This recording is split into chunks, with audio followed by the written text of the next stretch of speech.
Je vais commencer cette présentation qui va porter, comme Claire a dit, sur la transformation des sucres issus de la biomasse en produits chimiques pour l'industrie. Alors, je précise tout de suite que quand je parle d'industrie ici, en fait, je parle de ce qu'on appelle la chimie de commodité, c'est-à-dire des molécules en gros enfin, entre 2 et 6 atomes de carbone, disons, avec quelques fonctionnalités qui permettent de faire de la chimie. Je ne vais pas parler du tout de ce qui est chimie fine, typiquement pharmacie, etc. Parce que c'est pas du tout le genre de choses que je travaille. Euh, donc, hop, ça va bien passer. Attendez, ne bougez pas. Voilà. Juste avant de commencer, je vais présenter un peu IFP Énergie Nouvelle, ou IFPEN, qui est l'institut dans lequel je travaille. Donc, en fait, c'est un institut public de recherche et innovation qui a deux antennes, une qui est à Rueil-Malmaison, à côté de Paris, et l'autre à Solèze, donc à côté de Lyon, c'est là où je travaille. Mais on a aussi un centre de formation et un groupe industriel. Donc en tout, on a à peu près 1500 employés et vous voyez en bas la répartition de nos activités. Historiquement, on travaillait plutôt sur la pétrochimie, enfin les hydrocarbures d'une manière générale. Et ça a tendance à se réduire en part au profit de ce qu'on appelle les nouvelles technologies de l'énergie, qui sont donc les domaines de recherche sur lesquels on travaille donc on a toujours un peu de ce qu'on appelle hydrocarbures responsables, donc nos activités historiques sur le carburant, gaz et pétrochimie. Et puis d'autres choses, climat, environnement, économie circulaire, mobilité durable ou énergie renouvelable. Je ne vais pas détailler tout ce qu'il y a là-dedans. Et on fait aussi pas mal de recherches fondamentales pour soutenir ces différents axes. Pour ce qui me concerne, depuis que je travaille à l'IFP depuis 8 ans à peu près, j'ai travaillé essentiellement sur la chimie biosourcée, donc je vais vous parler de certains éléments, et les recyclages des plastiques également. Alors, avant de parler de la biomasse et de comment on peut faire de la chimie avec, je vais revenir à comment on fait la chimie aujourd'hui, c'est-à-dire à partir du pétrole. En fait, l'essentiel de la chimie qu'il y a dans les produits de la vie quotidienne vient d'une opération en particulier dans les raffineries qui s'appelle le vapocracker. Alors, le vapocracker, c'est une unité qui prend en entrée ce qu'on appelle une charge naphta, donc c'est une coupe particulière du pétrole, en gros des alcanes entre 4 et 10 atomes de carbone. On peut aussi mettre de l'éthane, typiquement, ça c'est ce qu'on fait à partir des gaz de schiste. Et on fait réagir ça à relativement basse pression, haute température et avec de l'eau, d'où le nom de vapocracker. Mais en fait, l'eau, ce qu'il faut bien voir, c'est qu'elle ne réagit pas dans la réaction, c'est juste un diluant thermique enfin, c'est juste un diluant thermique. Et il y en a quand même beaucoup, vous voyez, 30 à 90%.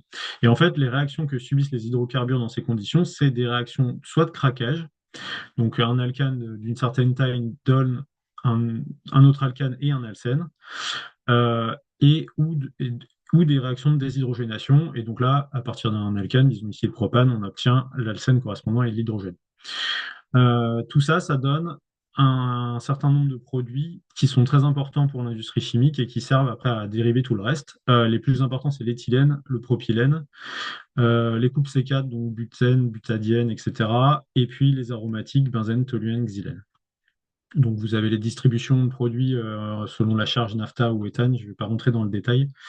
Euh, de là, en fait, découle toute la chimie de spécialité et de commodité qu'on connaît. On peut dériver par tout un tas de procédés et de réactions qui sont maintenant bien connus.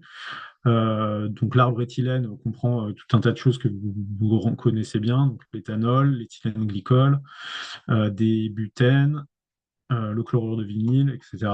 L'arbre propylène permet aussi d'accéder à tout un tas d'espèces à 3 atomes de carbone.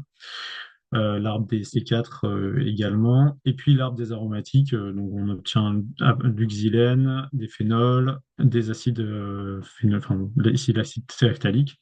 Et toutes ces molécules que j'ai citées, on les retrouve dans beaucoup d'applications, notamment en tant que solvant, intermédiaire pour faire de la chimie, et aussi beaucoup comme monomère pour faire des polymères, donc polyéthylène, polypropylène, et puis après les dérivés PVC, PET.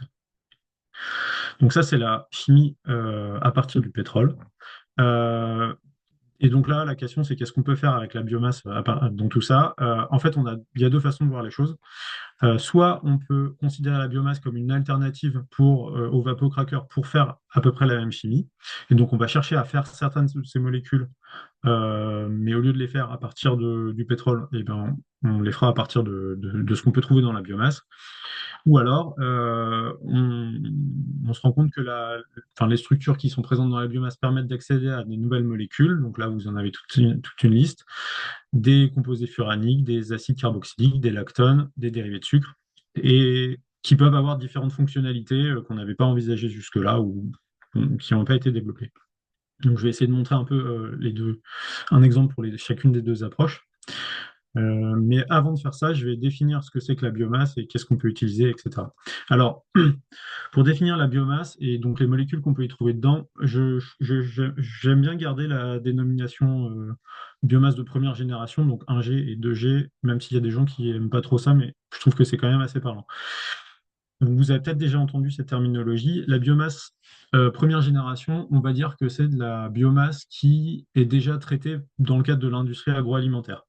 Donc, il y en a deux grandes catégories.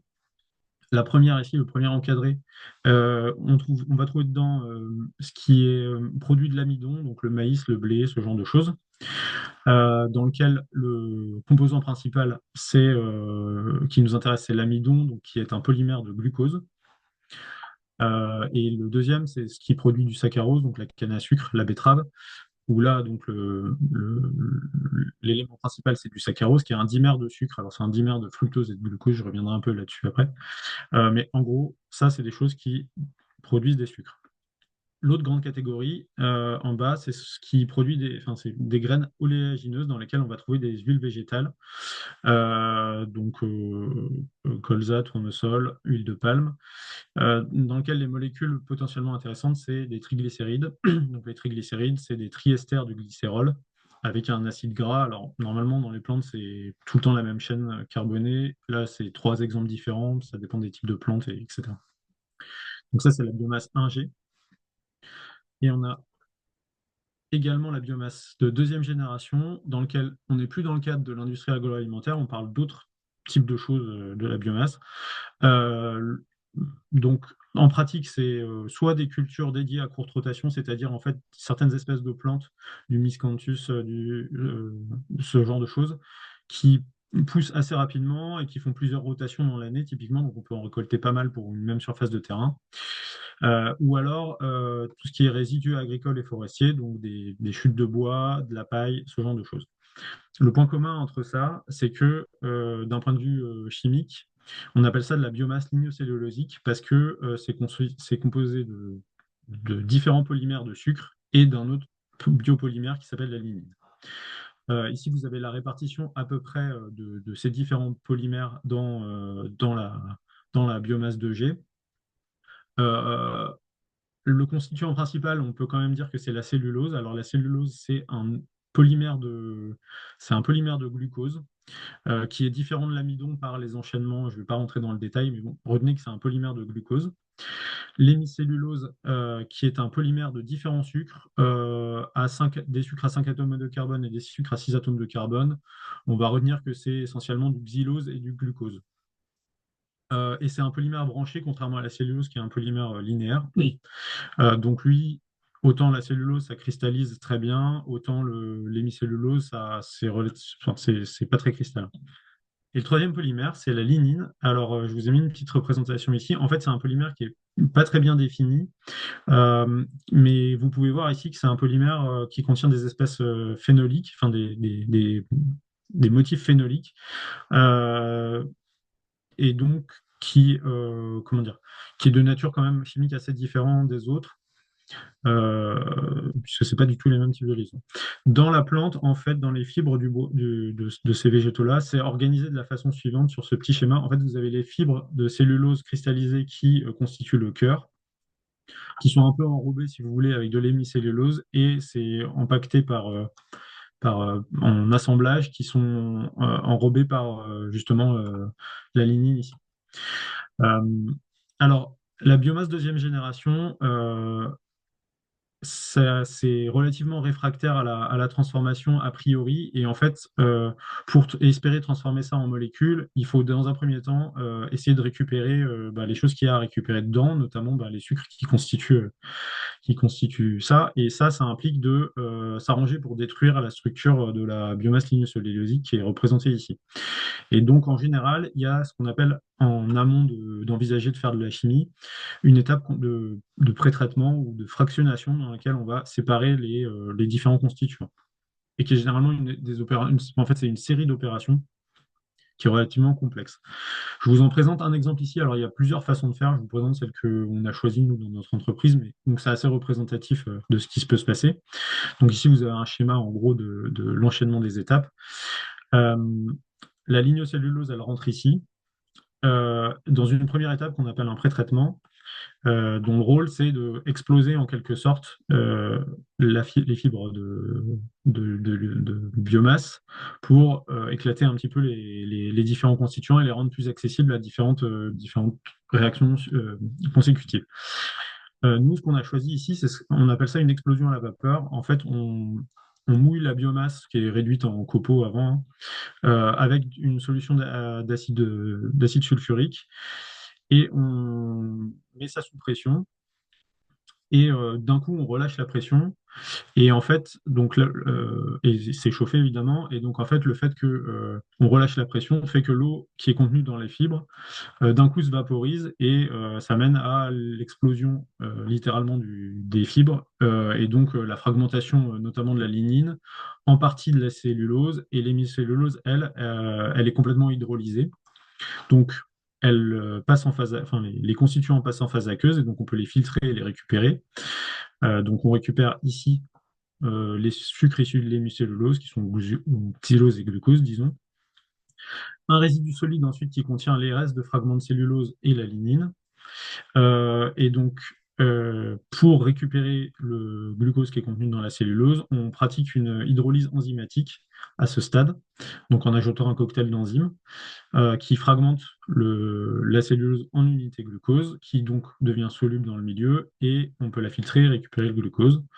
La lignine, elle, reste solide majoritairement, et dans ce procédé-là, on la brûle pour récupérer l'énergie et pour produire de l'électricité. Le glucose, ensuite, soit on peut faire de la chimie avec, ou alors, typiquement, ce qui est indiqué sur ce schéma, c'est on peut aussi faire de la fermentation éthanolique pour obtenir à la fin de l'éthanol. Donc c'est déjà une première façon de faire de la chimie à partir de la biomasse dont je ne vais pas trop parler, hein, c'est de la transformation enzymatique qui est très connue enfin, un type est très connu pour donner de l'éthanol. C'est d'ailleurs comme ça enfin, c'est d'ailleurs ça que vous retrouvez dans les moteurs à essence typiquement. Euh, donc voilà, ça c'est le pré-traitement de la biomasse 2G pour obtenir des sucres. Donc si on résume, qu'est-ce que c'est que la biomasse? Vous en avez deux grands types qu'on peut utiliser. La biomasse de première génération qui est relativement peu complexe et en plus l'industrie est très mature pour extraire les sucres ou les huiles de ces espèces-là, puisque c'est déjà développé dans le cadre de l'industrie agroalimentaire. J'ai vu que c'était en compétition avec l'usage alimentaire. Ça, c'est assez vrai pour si vous voulez en faire des carburants, parce que c'est des gros tonnages. Pour en faire de la chimie, les tonnages sont quand même plus petits, donc l'idée de compétition est moins marquée. Je le note quand même parce que ça revient souvent. La biomasse 2G, elle, de ce point de vue-là, c'est préférable de l'utiliser puisque c'est de la valorisation de déchets, donc il n'y a pas de compétition avec l'usage alimentaire. Par contre, les procédés de transformation sont plus complexes et moins maîtrisés parce que c'est plus récent. On parle parfois de biomasse 3G aussi pour les algues. Je ne vais pas en parler ici parce que c'est pas exploité du tout à l'échelle industrielle et nous, on n'a pas beaucoup de travail dessus à l'IFE. Mais sachez que ça existe aussi. Alors, les enjeux et les problématiques d'utiliser la biomasse pour faire de la chimie, donc cette biomasse que je vous ai présentée, en fait, ça répond à plusieurs enjeux. Le premier, surtout, c'est un enjeu d'indépendance vis-à-vis de la disponibilité des ressources. Donc, la biomasse, comme ça pousse un peu n'importe où. Ça pousse par exemple chez nous, à l'inverse du pétrole qui ne se trouve pas n'importe où. Donc, développer ce genre de méthode, ça permet de développer une certaine indépendance vis-à-vis du pétrole en l'occurrence. Donc on peut envisager de développer des voies de synthèse à partir de ces ressources alternatives. Et puis par ailleurs, potentiellement, on peut valoriser des déchets comme je vous ai montré. Il y a aussi un enjeu d'innovation et de compétitivité, puisque en fait, certains syntons permettent de simplifier certains schémas de fabrication, donc d'améliorer certains procédés. Et puis, comme je vous ai dit, ben, on peut penser à développer des nouvelles molécules qui vont apporter des nouvelles fonctionnalités. Et puis, ben, comme on parle d'exploitation agricole et que les ressources sont disponibles localement, donc il y a eu aussi une logique de création d'emplois et de localisation des productions industrielles. Voilà. Alors, pour faire de la chimie, je vous ai présenté plusieurs choses. Donc là-dedans, qu'est-ce qu'on va utiliser pour faire de la chimie? Euh, donc, on a les triglycérides, les sucres et la lignine. Alors, les triglycérides, c'est pas génial parce que ben, la fraction acide gras qui constitue l'essentiel de la masse est relativement inerte vis-à-vis des transformations chimiques. Hein, c'est pas très développé. Au mieux, vous avez une liaison double carbone-carbone au milieu pour faire quelque chose, mais sinon, si c'est un acide gras, vous avez rien. Bon. C'est pas très diversifié, donc on fait pas trop de la chimie. On fait des carburants avec ça, mais pas trop de chimie. À la limite, la fraction glycérol ici, on peut en faire quelque chose par hydrogénolyse. Enfin, il y a des façons de valoriser le glycérol. Voilà, je vais pas trop en dire plus ici.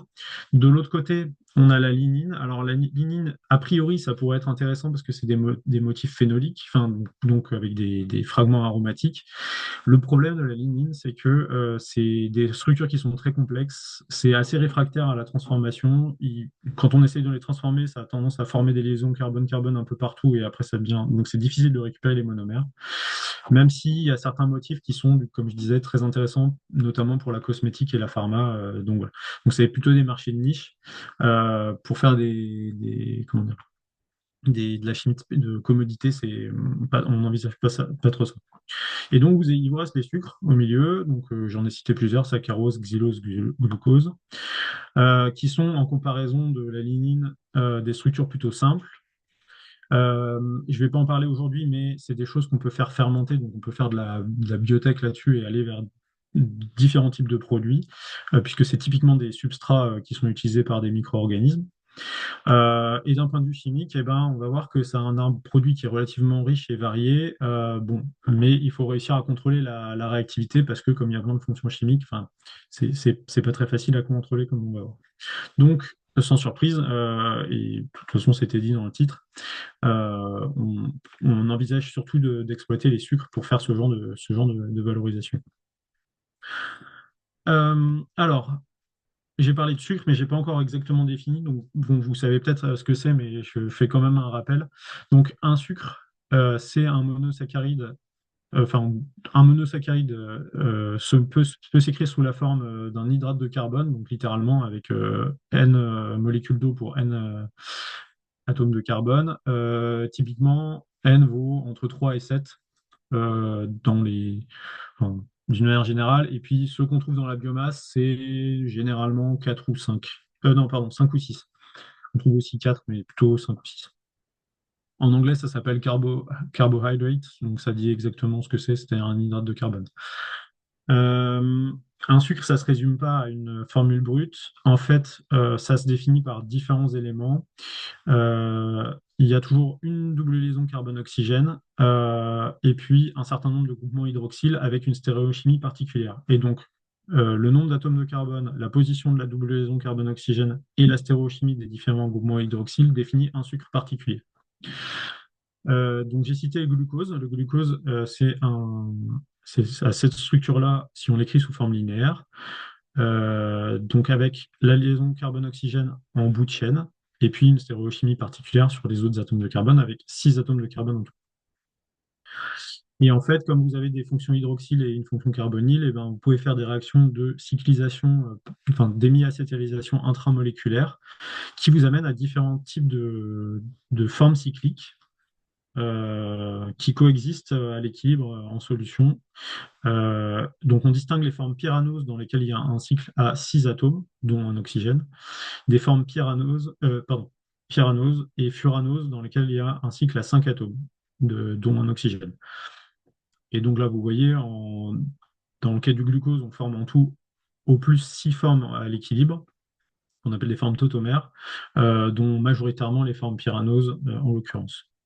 Le fructose, c'est aussi un sucre à 6 atomes de carbone, sauf que vous voyez la liaison carbone double la liaison double carbone-oxygène, elle est en position 2 au lieu d'être en position 1. Du coup, les formes tautomériques qu'on peut former avec sont pas les mêmes.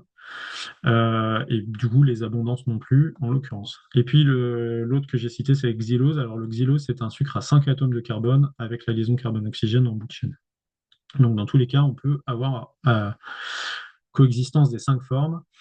Euh, pour ce qui est de la réactivité chimique, généralement, elle préfère se faire sur une forme ou une autre. Des fois, c'est la forme linéaire, des fois, c'est les formes cycliques. On va voir ça.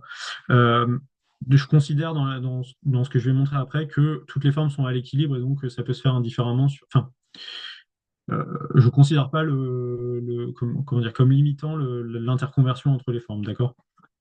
Donc j'écrirai celle qui est effectivement réactive. Mais ça n'empêche que les formes coexistent toujours.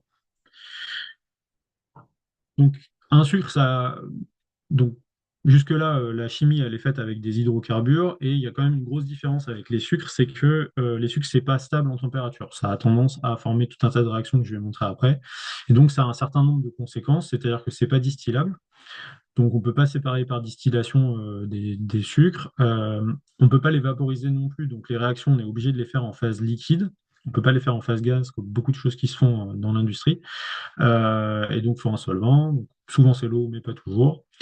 Et puis, on ne peut pas l'analyser par chromatographie en phase gaz parce que pour ça, il faut que ça se vaporise à un moment et les sucres caramélisent avant.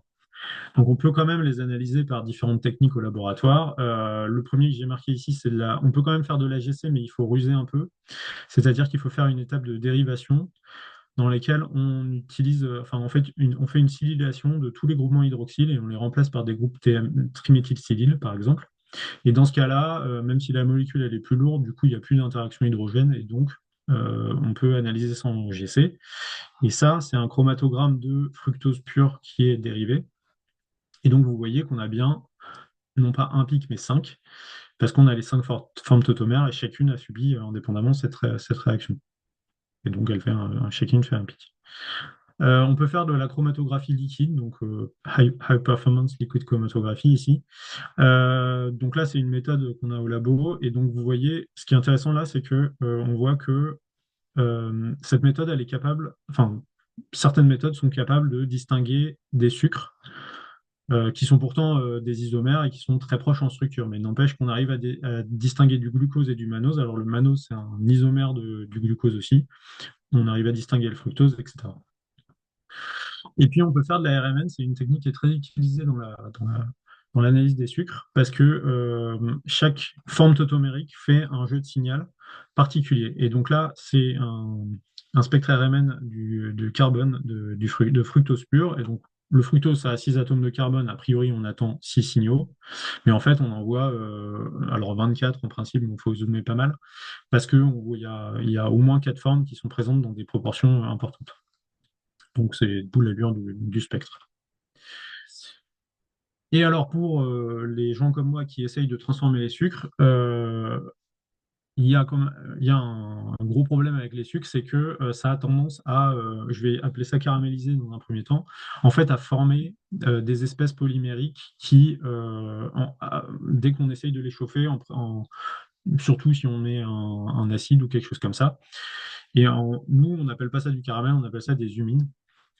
Donc, qui peuvent être des choses qui sont solubles. Alors, ça dépend des conditions réactionnelles, des solvants, etc. Donc, c'est des choses qui peuvent être solubles, qui peuvent faire des espèces de goudrons comme ça, ou des solides, comme vous voyez. Auquel cas, c'est un espèce de coke, mais c'est très oxygéné, donc c'est difficile à brûler. Donc, en fait, on n'aime pas trop avoir ça dans nos réactions parce que, ben, en fait, on peut rien en faire, pas grand-chose. C'est une perte de rendement quasiment sèche. On peut limiter leur formation en travaillant à basse concentration en sucre, parce que comme c'est des réactions de polymérisation, c'est plutôt d'ordre 2, on va dire, par rapport aux réactions qu'on veut faire, qui sont généralement d'ordre 1. Donc, en travaillant à basse température, on favorise les réactions qu'on veut faire et pas trop les réactions de polymérisation. Mais on n'aime pas trop travailler à basse concentration si on veut faire un procédé industriel, parce que ça veut dire beaucoup de solvants, ça veut dire beaucoup de séparation, etc. D'un point de vue chimique, qu'est-ce que c'est les humines? Bon, c'est pareil que la lignine, ça a des structures pas très bien définies, mais là, vous avez un exemple. Euh, c'est des espèces qui résultent de la condensation soit d'espèces furaniques, soit de sucre, soit des deux. Donc voilà, donc ça c'est un spectre RMN en phase solide de un échantillon du mine. Donc vous avez tout un tas de différents types de carbone. Donc c'est pas très bien défini. C'est aussi pour ça qu'on a un peu du mal à les convertir après. Alors voilà, bon, une fois qu'on a dit tout ça, qu'est-ce qu'on peut faire avec les sucres? Donc le slide ici, il vous présente un arbre produit, on va dire, de tout ce qu'on peut faire avec des sucres. Donc le point d'entrée, c'est là. Alors là, c'est marqué cellulose. Donc disons que vous arrivez au glucose, le glucose est là. Et à partir de là, vous pouvez faire pas mal de différents types de réactions, euh, de différentes natures, soit ce qu'on appelle des hydrogénolyses, soit des hydrogénations, soit des réactions acide-base diverses. Et vous pouvez accéder à tout un pool enfin, différents pools de produits, soit vous restez avec des molécules à 6 atomes de carbone, soit vous avez des réactions de fragmentation que je vais un peu détailler après, pour arriver sur des molécules à plus courte chaîne, dans lesquelles, par exemple, à 2 atomes de carbone avec l'éthylène glycol, des molécules à 3 atomes de carbone avec le propylène glycol, l'acide lactique qui n'est pas présent ici, il est là, l'acide lactique, ce genre de choses. Et donc, tout un tas de molécules qu'on peut faire avec. Je ne vais pas rentrer plus que ça dans le détail, vous regarderez à tête reposée éventuellement. Ce que je vais faire, c'est vous détailler deux histoires. Euh, la première, c'est comment on peut essayer de faire de l'éthylène glycol à partir du glucose. Donc l'éthylène glycol, c'est un exemple typique de quelque chose qui est connu, qu'on sait faire à partir de la pétrochimie. Donc on sait le faire à partir du pétrole. Et donc là, c'est comment on peut essayer de le faire à partir des sucres à la place. Et l'autre molécule que je vais présenter, c'est celle-ci, qui s'appelle, alors 5-HMF, c'est pour 5-hydroxyméthylfurfural, il est écrit plus loin, qui est une molécule qu'on ne sait pas faire à partir du pétrole, mais qu'on peut faire à partir du fructose en l'occurrence. Donc on va voir pourquoi aussi, là je parle de glucose et là je parle de fructose. Ok, donc je ne sais pas si vous voulez poser des questions à ce stade avant que je me lance dans le reste, n'hésitez pas. Sinon, de toute façon, normalement il y a du temps à la fin. Bon, sinon, On je a, de toute continue. façon, ceux qui veulent poser des questions peuvent les mettre dans le chat pendant la présentation et puis sinon on posera plutôt les questions à la fin. Ok, parfait. Bon, très bien. Alors j'envoie. Donc, l'éthylène glycol, c'est cette molécule-là, hein, donc 2 atomes de carbone et puis un hydroxyle de chaque côté. C'est un grand produit industriel, donc la production actuellement, c'est de l'ordre de 50 millions de tonnes par an, mondial, hein. Et c'est en forte croissance parce que il y a 8 ans, enfin 8 ans avant, c'était 30 mégatonnes par an, donc la croissance annuelle, c'est 5 à 8% par an, c'est énorme pour un produit industriel. Et c'est utilisé, alors c'est utilisé comme antigel, mais c'est surtout utilisé comme monomère du polyéthylène terephthalate, qui est le plastique, enfin le polymère qui constitue les bouteilles en plastique.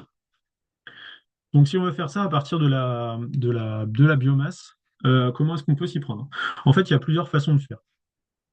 Je vais commencer par vous expliquer la voie éthanol, qui est la première marquée ici. Donc, dans ce cas-là, ce qu'on peut essayer de faire, c'est prendre des sucres, leur faire subir une fermentation éthanolique comme celle dont je vous ai parlé tout à l'heure. Donc, ça nous amène à l'éthanol. L'éthanol, c'est presque l'éthylène. Il suffit de déshydrater. Atol, c'est le nom d'un procédé qu'on a développé qui permet de faire à l'échelle industrielle cette déshydratation, peu importe. Et donc, on peut déshydrater et obtenir l'éthylène. Et à partir de l'éthylène, eh ben, en fait, on est rentré dans le schéma de fabrication fossile, on va dire. Et donc, on peut faire les réactions à partir de là, qui amènent de l'éthylène à l'éthylène glycol. Alors, en fait, en principe, ce qu'on fait, c'est qu'on fait une oxydation pour amener à l'oxyde d'éthylène. Et ensuite, il y a plusieurs étapes, on va appeler ça hydratation, qui amène à l'éthylène glycol. Donc, cette brique-là, c'est rien que d'autre que le procédé fossile. Et puis, en fait, ben, on amène à l'éthylène, mais sauf que lui, il est biosourcé puisqu'il vient des sucres. Donc ça fait beaucoup d'étapes quand même, parce que en fait, à partir des sucres, eh ben, il faut les fermenter, et en fait, au passage, quand on fermente, on perd deux par molécule. Pour chaque molécule de glucose qu'on transforme, on fait 2 molécules d'éthanol seulement et 2 molécules de dioxyde de carbone. Donc en fait, on perd un tiers du carbone sous forme de CO2 dans cette étape. Donc d'un point de vue rendement massif, c'est pas terrible. Et puis après, bah, il faut encore déshydrater et puis se faire toutes les étapes ici. Donc ça fait beaucoup d'étapes pour faire ça. En fait, il y a des façons plus élégantes d'arriver à ça, sur le papier en tout cas. Euh, et donc il y a deux versions de cette chose. Euh, c'est ce que j'ai appelé la voie rétroaldolisation, une étape ou deux étapes. En fait, l'idée, c'est que on trouve ça aussi des fois sous le terme hydrogénolyse qui est en fait comment dire, un mauvais usage du terme. En fait, c'est une réaction qui se passe en deux étapes, d'un point de vue chimique. Donc, la première étape, c'est ce qu'on appelle une réaction de rétroaldolysation, que je vais détailler après, qui amène à un intermédiaire clé qui s'appelle le glycolaldéhyde, qui est une molécule à deux atomes de carbone avec un carbonyle et un hydroxyle. Et donc ça, c'est à une hydrogénation près l'éthylène glycol. Donc ça se fait dans l'eau, et je dis une étape, en fait, ça veut dire qu'on fait la rétroaldolysation et l'hydrogénation dans un même réacteur, avec un catalyseur pour faire chacune des deux étapes. Et ça existe aussi donc avec la même séquence de réaction, mais en deux étapes, c'est-à-dire qu'on fait d'abord la rétroaldolysation et on arrive au glycolaldéhyde, et puis voilà, et dans une deuxième opération, on fait l'hydrogénation. Donc je vais détailler surtout, enfin je vais parler surtout de la première, même si on va voir que c'est pas forcément la plus optimale, mais ça permet de poser les concepts. Alors, euh, donc en fait, cette histoire de cette méthode de rétroaldolisation puis hydrogénation, en fait, ça vient d'une époque où les gens faisaient ce qu'on appelait l'hydrogénolyse de la cellulose ou du glucose. C'est-à-dire qu'en fait, ils chargeaient dans un réacteur du glucose ou de la cellulose en présence d'un catalyseur hydrogénant. Alors là, ici, il y a deux exemples avec, vous voyez, des espèces à partir de nickel, ou du nickel de Raney, mettons. Et donc, il chauffait ça à relativement forte température et sous très forte pression d'hydrogène. Et en faisant ça, ben, on décompose le glucose, enfin, on consomme le glucose et puis on fait un joyeux mélange de tout un tas d'espèces, dont l'éthylène glycol, mais pas que. On fait aussi du 1,2-propandiol, qui est ce glycol-là, du glycérol et du sorbitol. Alors, le sorbitol, c'est la version hydrogénée du glucose. D'accord? Donc, il n'y a plus que des groupements hydroxyles. On faisait ça et c'était pas très sélectif parce que il y avait enfin, diverses proportions de tout ça, mais donc on vise pas trop bien l'éthylène glycol. Et en plus, il y a un problème, c'est que quand on forme de l'éthylène glycol et du propandiol, et puis il y en a un autre que j'ai pas noté qui est le 1,2-butanediol, on a un problème, c'est que en fait ces trois produits-là, EG c'est pour éthylène glycol, ils ont des points d'ébullition qui sont très proches. Et en fait, des points d'ébullition très proches, ça veut dire que vous allez avoir du mal à les séparer par distillation. Et donc, en fait, ben, ces voies-là sont pas trop employées enfin, personne ne voulait trop les développer parce que, en fait, c'est avoir des mélanges à peu près équimolaires de ces trois molécules, en fait, ça rend les procédés de séparation très, très compliqués.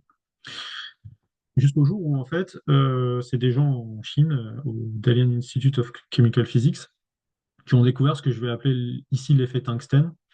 Et donc, voilà les conditions de réaction. Donc, on est à des conditions de pression plus modérées. Et en fait, ils ont découvert que si on ajoutait au catalyseur hydrogénant, donc nickel ou platine, si on lui ajoutait une espèce à base de tungstène, donc ils ont commencé avec du carbure de tungstène. AC, c'est pour charbon actif. Donc c'est le support du catalyseur, peu importe. Donc si on ajoute une espèce de tungstène, eh ben, on obtient des rendements en éthylène glycol qui sont nettement meilleurs que si on n'en met pas. Et c'est d'autant plus marqué si on met à la fois le catalyseur hydrogénant, le nickel, et le carbure de tungstène. Donc, en présence de tungstène et d'un métal hydrogénant, en fait, on arrive à des sélectivités qui sont remarquables pour l'éthylène glycol par rapport au propylène glycol ou au sorbitol. Et ça, c'est exceptionnel. Il y a très peu de systèmes catalytiques qui sont capables de faire ça. En fait, ça marche avec n'importe quelle espèce de tungstène, qu'elle soit homogène ou pas, enfin bon, peu importe. Je ne vais pas rentrer dans le détail ici. Retenez que c'est l'effet tungstène. Alors, comment ça marche? En fait, donc eux, à ce stade, enfin, les gens avaient tendance à penser que c'était l'hydrogénolyse, c'est-à-dire littéralement, on coupe avec de l'hydrogène, donc on coupe le glucose pour faire de l'éthylène glycol. En fait, c'est pas comme ça que ça marche. Euh, donc, ce qui se passe, c'est qu'on a d'abord une réaction de rétroaldolysation, donc voilà, j'ai marqué rétroaldol ici, qui est en fait une réaction qui est exactement ce qu'elle dit, c'est-à-dire enfin, la réaction inverse d'une aldolysation. Euh, en l'occurrence, sur le glucose, on coupe à cet endroit-là, cette liaison carbone-carbone, et on fait deux fragments. L'un qui est le glycolaldéhyde que j'ai déjà présenté, et l'autre qui est l'érythrose, qui est un sucre à 4 atomes de carbone, ici, qui lui-même, en fait, peut subir une rétroaldolysation. On couperait ici, et ça donne deux molécules supplémentaires de glycolaldéhyde. Donc, à partir d'un glucose, vous faites un, 2, 3 glycolaldéhyde que vous pouvez hydrogéner en éthylène-glycol. Alors, donc c'est pas trop à vous que je vais apprendre ça, mais je me le mets quand même. Une aldolysation, c'est la réaction de un aldéhyde ou une cétone qui devient un énol et puis donc s'additionne sur un aldéhyde ou une cétone et fait une structure aldol comme ça où on a formé la double liaison, la liaison carbone-carbone en rouge. Et donc, si vous regardez une molécule de glucose, en fait, vous reconnaissez ici le motif aldol, ce qui explique que donc, la rétroaldolysation, on a coupé à cet endroit-là, c'est-à-dire entre le carbone 2 et le carbone 3. Ça, c'est avec le glucose, donc ça fait bien ce que j'ai écrit ici. Par contre, si vous le faites avec le fructose, comme la double liaison carbone-oxygène, elle est décalée d'un atome de carbone, en fait, vous ne coupez pas au même endroit. Le motif aldol, il est décalé, et donc on coupe entre le carbone 3 et le carbone 4. Ce qui fait que si jamais, pour une raison ou pour une autre, dans votre réacteur, vous n'avez pas que du glucose, mais vous avez une interconversion du glucose en fructose, et ben, le fructose, qui subit la rétroaldolysation, ben, vous allez finir avec des fragments à 3 atomes de carbone, donc en l'occurrence qui s'appellent glycéraldéhyde et dihydroxyacétone, et qui eux-mêmes vont évoluer vers différents produits à 3 atomes de carbone, le 1,2-propanediol que j'ai déjà mentionné, l'acide lactique, qui est aussi typiquement, ou si vous êtes dans des conditions très drastiques, ça peut même aller jusqu'à faire de la désoxygénation et finir avec du propanol, par exemple. Et donc ça explique en partie que vous, dans certains systèmes catalytiques, vous perdez de la sélectivité, parce que si votre catalyseur, il ne fait pas seulement la rétroaldolysation, mais il fait aussi en partie l'isomérisation, et c'est très souvent le cas pour les catalyseurs de rétroaldolysation, et ben, vous vous retrouvez avec un mélange d'éthylène-glycol et puis de tous ces trucs-là. Il y a une autre réaction en compétition. Alors, en plus, bon, vous pouvez faire des déshydratations en 5-HMF, ça peu importe. Mais surtout, comme vous êtes en présence d'hydrogène et d'un catalyseur hydrogénant, vous pouvez aussi hydrogéner le glucose directement en sorbitol. Le fructose, c'est pareil. Et voilà. Et donc, dans tout ce réseau réactionnel, et j'ai même pas mis les humines sur ce schéma, mais en plus, vous pouvez faire des réactions de condensation. Donc, voilà. Donc, dans ce schéma réactionnel-là, arriver sélectivement à l'éthylène-glycol, autant dire que c'est pas simple. Donc, pour contrôler la sélectivité, en fait, il faut jouer sur plusieurs leviers. Le premier que j'ai déjà mentionné, c'est le catalyseur de tungstène qui se trouve être très spécifique pour la rétroaldolysation. Et donc, il fait sélectivement la rétroaldolysation et pas l'isomérisation. Et donc, ça évite d'avoir trop de fragments C3. Voilà. Ensuite, pour la compétition hydrogénation, rétroaldolysation, là, on peut regarder les énergies d'activation des réactions. Donc, celle de la rétroaldolysation, elle a été mesurée autour de 140 kJ par mol contre 70 kJ par mol pour le sorbitol. Donc, si vous voulez favoriser une réaction qui a une énergie d'activation plus élevée, eh ben, il faut travailler à plus haute température. Donc, typiquement, c'est ce qu'on fait dans ces réactions. Et donc, on travaille typiquement dans 200, 250 degrés pour ça. Et si on travaille plus bas, en fait, on va surtout faire l'hydrogénation en sorbitol et se retrouver avec majoritairement du sorbitol, même en présence d'un catalyseur de tungstène. Et puis, là, je ne l'ai pas marqué, mais on veut aussi réduire la formation d'humine de composés de dégradation. Et donc ça, pour ça, la méthode de choix, c'est de travailler à faible concentration et ça évite... voilà, et donc, bon, c'est de travailler à faible concentration. Et donc, bon, c'est un peu là le diable dans le détail de cette histoire, c'est ce point-là. Mais je vais en reparler juste un peu après. Mais voilà. Et donc, moyennant tout ça, en fait, on arrive quand même, dans ce schéma réactionnel, à trouver à obtenir des sélectivités en éthylène-glycol qui sont supérieures à 70%, ce qui est quand même relativement remarquable. Je pense qu'on peut trouver jusqu'à 80% ou quelque chose comme ça. Donc voilà. Alors, ça, c'est la réaction. Je ne vais pas trop détailler les étapes de séparation derrière qu'on peut envisager. Ce que je vais... Ensuite, est-ce que c'est intéressant de faire ça ou pas?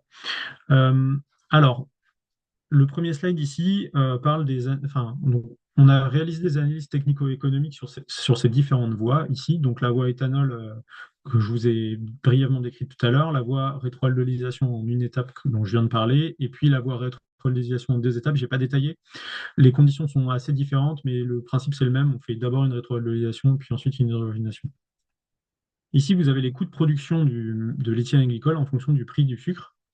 Euh, et donc comparer en fonction, voilà, en fonction du plat du sucre. Donc ici, vous avez la voie éthanol qui, de manière pas très surprenante, est la plus coûteuse parce qu'en fait, vous avez plein d'étapes et en fait, ça coûte assez cher. La rétroaldolisation, une étape, vous voyez, c'est un peu mieux. Mais dans tous les cas, ça dépend pas mal du prix du sucre qui peut être assez volatile. Donc, ça, c'est typiquement la gamme de ce qu'on peut trouver sur les dernières années. Et donc voilà. Le mieux dans ça, c'est la rétroaldolisation de deux étapes. Ce qu'il faut retenir, c'est que c'est de toute façon mais généralement moins compétitif par rapport voilà, aux voies fossiles, c'est-à-dire à partir d'éthylène directement comme ça, ce qui se comprend parce qu'en fait, c'est très optimisé par rapport à des procédés qui n'existent pas encore vraiment. Donc, voilà. Et donc, c'est très important d'avoir des bonnes sélectivités parce que précisément, ces procédés sont très dépendants au prix de la charge du sucre. Donc, on ne veut pas perdre de sucre en faisant des sous-produits ou des choses comme ça. Euh, je vais passer ça et je vais passer à ma deuxième histoire parce que le temps file. Donc la deuxième histoire, c'est un peu différent. Donc c'est une molécule qu'on appelle le 5-hydroxyméthylfurfural. C'est cette chose-là. Euh, qui est quelque chose qu'on ne peut pas faire à partir du pétrole. Et on appelle ça le géant endormi. Alors c'est pas moi, hein, c'est la littérature. Pourquoi? Parce qu'en fait, il y a beaucoup de littérature qui explique qu'est-ce qu'on peut faire avec. Donc il y a des tas de molécules, de choses.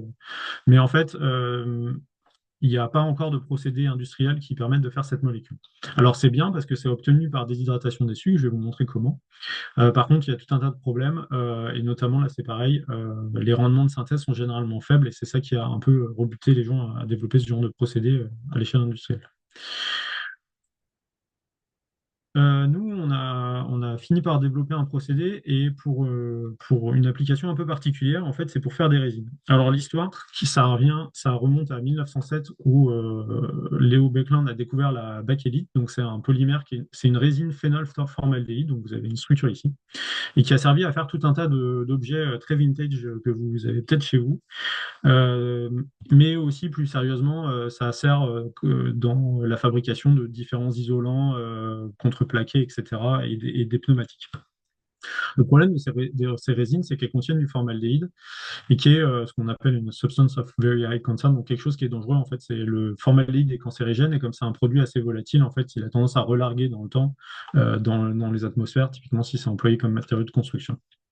Donc, on a été approché par une société qui s'appelle Resicare, qui a montré qu'on pouvait remplacer dans les résines le formaldéhyde par le 5-HMF. Donc, il y a des groupements fonctionnels aussi intéressants comme un aldéhyde ici et puis un hydroxyde ici.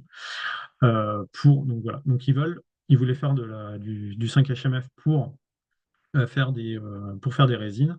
Et donc, on a monté un partenariat depuis 2021 pour développer ça, sujet sur lequel on a pas mal travaillé. Alors, comment ça se passe en pratique? Donc, j'avais mis sucre vers 5-HMF. En fait, dans ce cas-là, on va utiliser du fructose. Donc, c'est une réaction de triple déshydratation qui nous amène à la cible, le 5-HMF. En fait, on fait pas mal de produits indésirables, donc des oligomères et des humines dont je vous ai déjà parlé. Là, c'est typiquement quelque chose où on est parti à partir de sucre. Donc, c'est translucide et puis ça finit tout marron comme ça. Ça, c'est classique et c'est la faute des humines. C'est une réaction qui est catalysée par acide de Brunstedt. Donc, on peut utiliser soit des acides homogènes, HCl, acide paratonylique sulfonique, pas mal de choses, ou des catalyseurs hétérogènes, zéolite, résine. Dans le cas présent, ça va être des zéolites, mais ça a assez peu d'importance. Ça marche à peu près pareil. Le solvant, là, en l'occurrence, on essaye d'éviter l'eau parce que ça a tendance à limiter comment dire, la réactivité, enfin les rendements, parce qu'il y a diverses réactions secondaires qui font que en fait, on décompose le 5-HMF avec l'eau. Donc on préfère ce qu'on appelle les solvants polaires aprotiques, et typiquement le DMSO est ce qu'on a choisi. Alors, le mécanisme réactionnel, en l'occurrence, il y en a deux possibles. Il y en a un qu'on appelle cyclique. Donc, c'est-à-dire qu'en fait, il n'y a que des intermédiaires cycliques. Et donc, les formes réactives sont les formes cycliques. Donc ici, vous avez soit du pyranose, soit du furanose.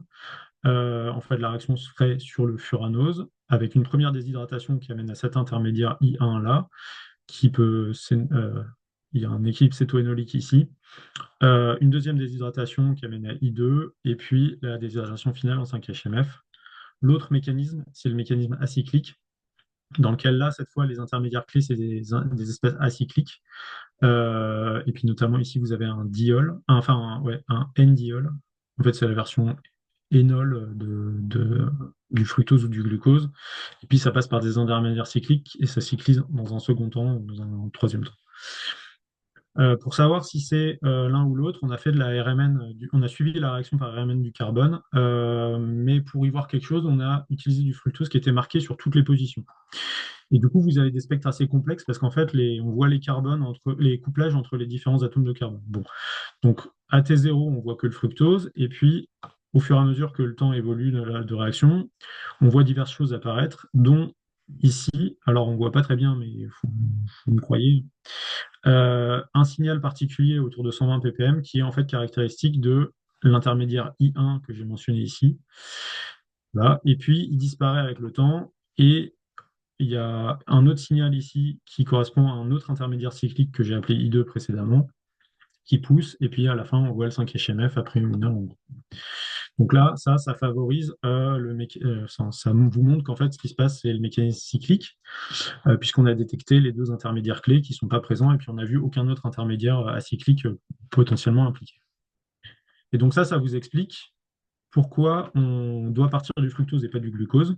Parce que si on rappelle ici les formes linéaires, la molécule les formes tautomères du fructose et du glucose, la molécule qu'on va faire, c'est celle-là. Donc il y a un cycle à 5 atomes et puis un carbone de chaque côté.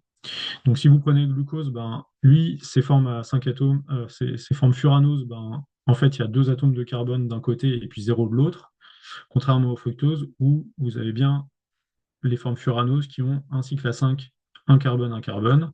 Donc en fait, la réaction, elle se fait essentiellement, exclusivement avec les formes furanoses du fructose.